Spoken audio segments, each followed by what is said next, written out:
Hey, what's going on YouTube? Welcome to another League of Legends guide. Today, we're going to cover top lane Kled. I find courage unpredictable. It's total insanity you can rely on. All of the links for my social medias and the timestamps for this guide will be down in the video description, so make sure you check that out. I do Riot Point giveaways at the end of every month on my Twitter, as well as a poll each night on which champion I should cover the next day. So, if you're interested in entering those Riot Point giveaways, or you want to vote on which champion guide should be next, make sure you head over to Twitter. But enough of that, let's hop into our pros and cons. So Kled is a champion with a very strong engage and a pretty decent gap closer as well, so getting on top of the enemy is usually not too big of an issue. He's a great split pusher when he has either his Titanic Hydra or Ravenous Hydra, and he is a pretty solid duelist as well, which makes him a pretty decent top laner. He then deals max health damage, making him pretty strong against tanks, and he's even able to kite when he is in his unmounted form. Kled, however, spends a lot of the game talking, and honestly, it is pretty annoying and I have to mute him. He's then not even able to use his R or E ability without his mount Skarl, and he has low mobility of course without Skarl as well. And guess what, he's generally just weak without Skarl. He's got some important to land skill shots, and his ultimate is kinda hard to get used to at first, so he does have a rather high skill cap as well. Kled is a champion who makes great use of a couple of the different mastery keystones out there, so for our first page we go 18 ferocity and 12 cunning, grabbing fervor of battle as our keystone mastery. The main reason this ability works so good on Kled is all because of your W ability. We don't really build any attack speed, but when we do get that 150% bonus attack speed from the W when it is off cooldown, it is insanely strong when you combine it with the fervor of battle. It will add a lot of damage and really increase your damage output. For our second option, we go 18 Resolve and 12 Ferocity, grabbing Courage of the Colossus as our Keystone Mastery. The second part of your Q ability, which does pull the target towards you, counts as a hard CC and will therefore proc this shield. This mastery will make you a little bit beefier, so if you need to be a frontline presence, then you may want to consider taking Courage of the Colossus instead. You could technically use other things like Grasp of the Undying as well, but these two masteries are by far the best in my opinion. For my runes, I like to go for attack damage reds, armor yellows, magic resist blues, and attack damage quints. This is my favorite setup so we get at least a little bit tanky in the top lane, and I do like the attack damage because it works great with our W ability. You could opt for attack speed quints as well, but I prefer attack damage instead. For your summoner spells, you'll first want to pick up Flash. It's easily the best summoner spell out there, and it can really increase Kled's mobility and give him a really solid escape. Our first good option for our second slot is Teleport. Kled makes her a pretty damn solid split pusher, and if he does take Teleport, he can split for a lot of the game and put pressure on the enemy team.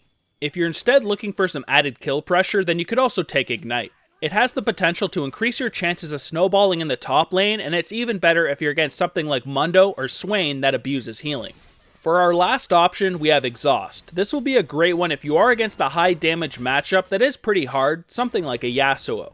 You could of course opt for things like Ghost as well, but in general, they are not as strong as these three here. Now let's move on to our abilities, starting with our passive, Skarl the Cowardly Lizard. So Kled will be accompanied by his semi-trusty mount, Skarl. Depending on whether Kled is mounted or dismounted from Skarl, his set of abilities is altered. So when he is mounted, he has his own health pool, and so does Skarl. At first, damage will be dealt to Skarl's health bar, and when it is reduced to 0, he will run away. You will of course become untargetable while you are dismounting from Skarl as well. Since Skarl has to die first before your health bar can be hit, this really increases your survivability. If you were against an insanely fed Karthus or something that can do a lot of damage, if he did get his ultimate off, it would only kill Skarl, your health bar would take no damage at all. When you do get dismounted, you no longer have access to your ultimate or your E ability, but you do get bonus attack range and bonus movement speed while moving towards enemy champions, although the base movement speed is reduced by 60. You'll then also only deal 80% of your AD against enemy champions, and when you add all these together, that's part of the reason he is so weak, as I did mention in the pros and cons page, when we are not accompanied by Skarl. You do, however, restore some courage on takedowns and when you deal damage. At 100, of course Skarl will come back and reunite with Kled. Of course, returning back to the base will also restore Skarl's courage and health, but keep in mind if you did get dismounted outside, you will have a brief period of time, 30 seconds, where you cannot get him back. Now let's look at that Q ability, Bear Trap on a rope. When mounted, Kled hurls a bear trap tied to a piece of rope forward in a line, dealing physical damage to all enemies it passes through and attaching itself to the first enemy champion or large monster hit. Minions will take 50% increased damage. If Kled remains within a radius of the target for 1.75 seconds, he pulls them towards him, slowing them for 1.5 seconds, and dealing physical damage. So this is Kled's bread and butter ability, and it is your main way of harassing when you are mounted. If you land this on the enemy champion, you can use your E to dash onto them, so you will get that pull towards them, and then get off your auto attacks. Of course, you can also use this to last hit minions if you are in a very hard matchup. Now you do also have a second form of your Q ability, and it's called Pocket Pistol. This one, of course, is when you are dismounted. So Kled sprays a hail of 5 pellets in a cone, dealing physical damage to all enemies that intercept the pellets and dashing the opposite direction. It's kinda like Graves' ultimate, it shoots you back. Enemies hit take only 20% damage per pellet beyond the first, and each pellet that hits an enemy champion restores 5 courage. Kled periodically stores ammo up to a maximum of 2 at once, and Kled can store ammo even when mounted. So this is a pretty solid ability considering we are dismounted and all. Since we are weaker in this form, if we are trouble, we can use this mini dash twice to escape from the enemy champion. If our W ability was in cooldown, we can use this ability to kite the enemy champion, and as soon as W comes off cooldown, go in for some auto attacks and hopefully kill them in the process. Now let's look at that W ability, Violent Tendencies. Kled periodically enters a frenzy that grants him 150% bonus attack speed on his next 4 attacks for 4 seconds, with the final attack dealing bonus physical damage which is capped at 200 against monsters. This will also deal percentage of target's maximum health damage, making it very strong against tanks. This is a very strong ability in trades, but the problem is it is a passive and you can't choose when to activate it. If you wanted to go in for a trade with this ability, but there is a lot of last hits to go through first, then you'll have to use this on those last hits. You won't be able to hit the enemy champion. When timed correctly though, you can land your Q on the enemy champion, engage onto them with your E, and get 4 attacks off from your W, and deal some pretty devastating damage. This is also of course insanely strong against towers, and it makes Kled the great split pusher he is. Now let's look at that E ability, Jousting. When mounted, Kled and Skarl dash a fixed distance in the target direction, dealing physical damage to all enemies in their path and gaining 50% bonus movement speed for 1 second, but it cannot go through terrain. Kled and Skarl will mark the last enemy champion or large monster they hit, gaining the ability to reactivate Jousting to dash a fixed distance through the marked target, dealing physical damage to all enemies hit. If circumstances permit, this ability can then go through terrain. So this ability here kinda acts like Renekton's Slice and Dice. The one difference, of course, being the second cast has to go through that enemy champion or monster that you hit last. So this, of course, is your primary way of engaging, or it is a pretty solid disengage as well. Whenever you land your Q ability, you can then Jousting on top of them, and follow up with a second Jousting if you do need to, which will deal some nice extra damage as well. But now let's finally look at that ultimate, Charge! When mounted, Kled and Skarl charge towards the target location, automatically navigating around terrain along the way. While charging, the duo gains bonus movement speed and a shield, both increasing over the duration. The shield lasts for 2 seconds upon finishing the charge. The duo trails a directional draft on their wake for 6 seconds that grants the same movement speed to allied champions who follow their lead. Skarl will home in on the first enemy champion encountered, knocking them back and dealing them physical damage based on the distance traveled, and this is also based on target's maximum health damage.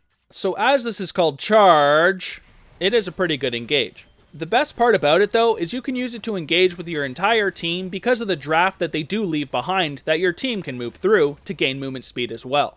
Look for opportunities to catch the enemy off guard with your team if you do know where they are positioned because of wards. You can of course use it in the top lane as well to charge onto the enemy champion and follow up with your combos.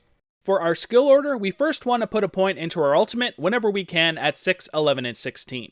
We then focus on maxing our Q ability first because it's great for trading and last hitting.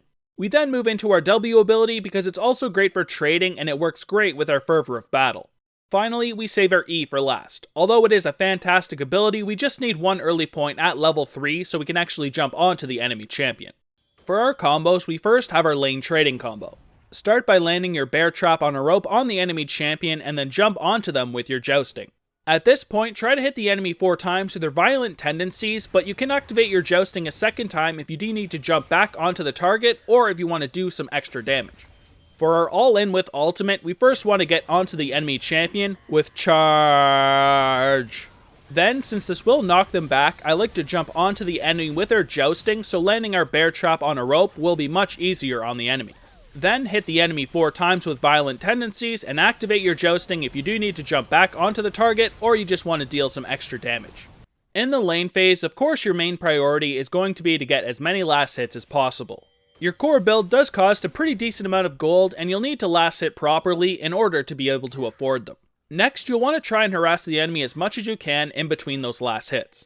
Wait until your violent tendencies is off cooldown, then land your bear trap on a rope on the enemy champion and jump onto them with jousting. At this point, try to get those 4 hits on the enemy champion to get that max health damage from your violent tendencies. When you are level 6, try to all in the enemy or roam with your charge. Keep in mind, if you are in a very hard matchup, then you can use your bear trap on a rope to last hit minions. Kled is a champion who can teamfight in a bunch of different ways. You can look to try to kill targets that are out of position, you can be a frontliner for your team, and you can engage with your entire team by using your ultimate. Generally, I like to try to get onto the backline as soon as a fight has started and take out a squishy target. You may also draw fire from the rest of the enemy team as well, which gives your carries a chance to position safely and deal their damage. You'll take a while to bring down because of your tanky build and your passive, so your team should have more than enough time to get situated. If you have no tanky champions on your team, then you're probably going to have to fill that role so the enemy can't get onto your carries. Now let's look at a couple of your hard matchups, and keep in mind I'm only covering a couple, but these are some of your hardest. So anyways, first up is Fiora. Now Fiora is one of your hardest matchups, and it's pretty much due to the predictable pull from the second part of your bear trap on a rope. Right before the pull goes off, she can use her riposte to block it and stun you instead. You also won't be able to charge into the lane for the exact same reasons. You'll have to bait out her riposte first, and then go for an all-in. I'd also recommend maxing your W before your Q instead, because your Q can kind of bite you in the ass during the lane. Now second here is Kennen, and he's going to easily abuse you all lane long, and there's not much you can do about it. When you manage to close the gap on him with your jousting, he's just going to run away and stun you with his lightning rush, of course assuming he has marks on you already. Focus on getting as much farm as you can and wait for ganks. One successful kill on him can really get you snowballing. So here is 2 more, and first up is Teemo. Against Teemo, you're going to struggle at even getting any CS early on in the game. If your jungler can manage to get a successful gank on him, then it is possible to snowball the lane, especially if you took Ignite or Exhaust. If your jungler is kind of avoiding you and you're in a 1v1, then you're going to have to play extremely safe and farm under your tower as much as you can. This lane just straight up sucks, and there's not much to say about it. So last here we have Garen, and Garen is more of a skill lane, but you'll want to try to use your bear trap on a rope on him before he silences you with his decisive strike.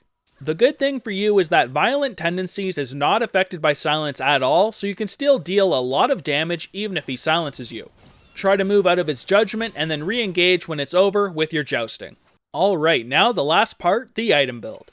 If you're in an easy lane, then you'll want to get the Doran's Blade, Health Potion, and a Warding Totem, but if you're in a hard lane, then you'll want to go for a Doran's Shield, Health Potion, and a Warding Totem. For your core build, we have the Black Cleaver, Titanic Hydra, and a Guardian Angel. The Black Cleaver is very effective on Kled because your Q has 2 attacks and your W of course has 4, so therefore you have your 6 already from just 2 abilities. You can shred their armor insanely fast and do a lot of damage.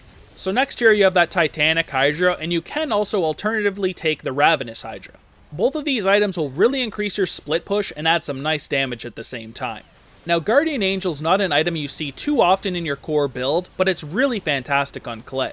Even if you die and you come back to life, you have the opportunity to get your Scarl mount back and actually be really tanky.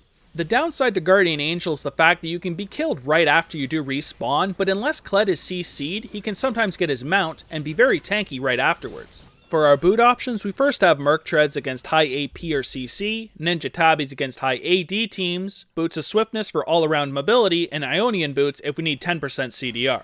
For our item pool, we first have the usual armor options in the Randuins, the Deadman's Plate, and the Thornmail. Take the Randuins if you need to reduce crits or apply a slow, Deadman's Plate for some mobility, and Thornmail against high AD teams. Next we have the shield items in the Sterax Gauge and the Maw. Both are great because they do give you some offensive damage, but the shield they do provide when you take a certain amount of your health as damage is also very, very solid. Just make sure you don't pick up both because they don't stack. If we needed another form of magic resist, we could get the Spirit Visage as well. It is all around the best magic resist item out there. Then finally, if we wanted some lifesteal, we could get the Death's Dance. For our normal full build though, we take our core build, get those Merc Treads, and then Randuins and a Maw. We will do a pretty solid amount of damage, but we will be really hard to bring down as well because we have some really tanky stats, and our passive does make us untargetable for a short duration of time.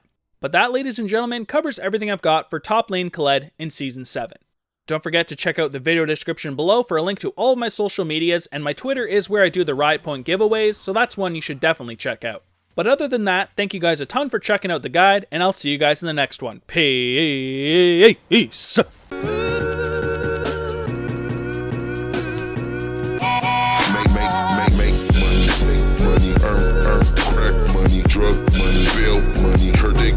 Life for me, how they got life for me when they took that from me. Since I had my nose, since I had my